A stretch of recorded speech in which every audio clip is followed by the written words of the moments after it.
Okay, hi everyone. So today let's discuss this interesting problem.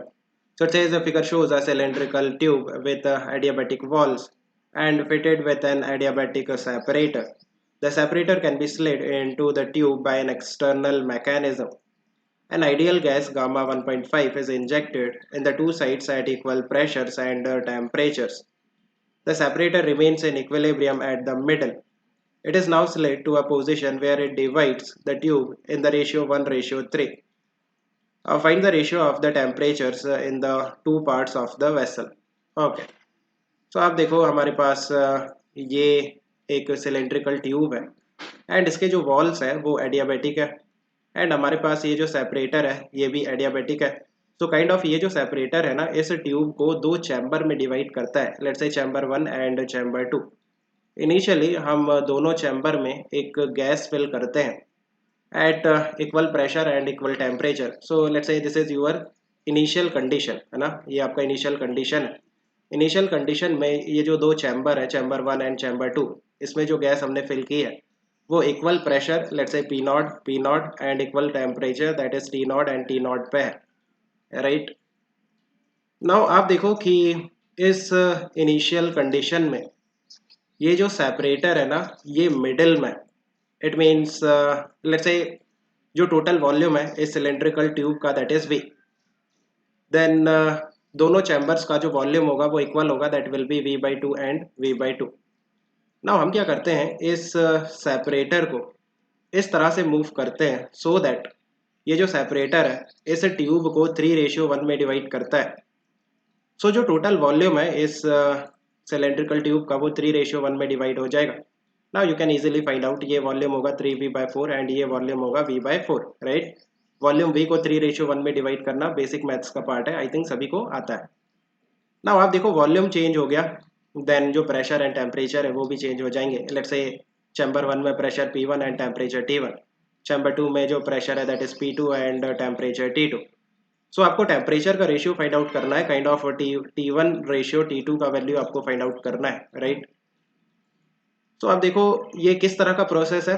जब हम इस separator को मूव करेंगे देन जो चैम्बर 1 है उसमें जो गैस है वो एक्सपांड करेगी, उसका जो वॉल्यूम है v/2 से 3v/4 हो जाएगा. एंड जो चैम्बर 2 है उसमें जो गैस है वो कंप्रेस करेगी, उसका वॉल्यूम v/2 से v/4 हो जाएगा. एंड ये किस तरह का प्रोसेस है, ये एडियाबैटिक प्रोसेस है. बिकॉज आप देखो जो वॉल्स है वो भी एडियाबैटिक है एंड जो सेपरेटर है वो भी एडियाबैटिक है, राइट. सो हीट एक्सचेंज नहीं होगा between the two chambers and between the surrounding and the tube. So we can say कि जो चैम्बर 1 है वो एडियाबैटिक एक्सपांशन है एंड जो चैम्बर 2 है वो एडियाबैटिक कंप्रेशन है, राइट. सो काइंड ऑफ दोनों एडियाबैटिक प्रोसेस है. सो आप एडियाबैटिक प्रोसेस इक्वेशन यूज कर सकते हो, that is P V raise to the power gamma, this will be constant.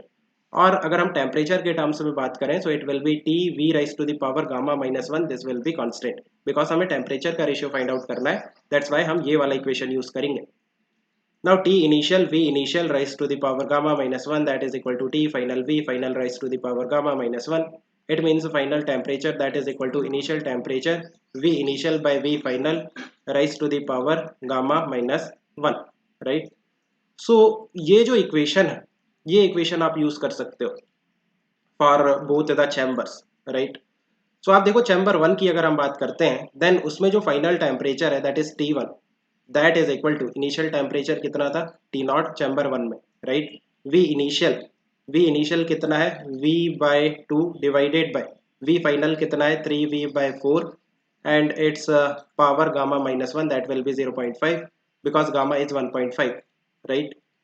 सो यहाँ से देखो v से v कैंसिल हो जाएगा, ये ऊपर जाएगा, so it will be 2/3 raise to the power 0.5 T1 T0 that is the value of T1, right. So ये T1 that is final temperature in chamber 1 हमने फाइंड आउट कर लिया. सिमिलरली चैम्बर 2 में भी हम फाइंड आउट कर सकते हैं T final that is final temperature in chamber 2 that is T2 that is equal to initial temperature तो T0 ही था into V initial by V final. V initial कितना है V/2 divided by V final that is V/4 raise to the power gamma -1 that is again 0.5. तो यहाँ से ये कितना आ जाएगा 2 आ जाएगा, v से भी कैंसिल हो जाएगा, ये हो जाएगा 2 raised to the power 0.5 into T naught, that is the value of T2, that is the final temperature in chamber 2, right? So आपको T1 ratio T2 find out करना है. So T1 ratio T2, that is equal to T naught 2 by 3 raised to the power 0.5 divided by T naught 2 raised to the power 0.5. So it will be simply T naught cancel, 2 से 2 cancel हो जाएगा. So it will be 1 upon 3 raised to the power 0.5, that is simply 1 upon under root 3. So I think you have understood. Let me know if you still have any confusion. Keep working hard, best of luck. Bye.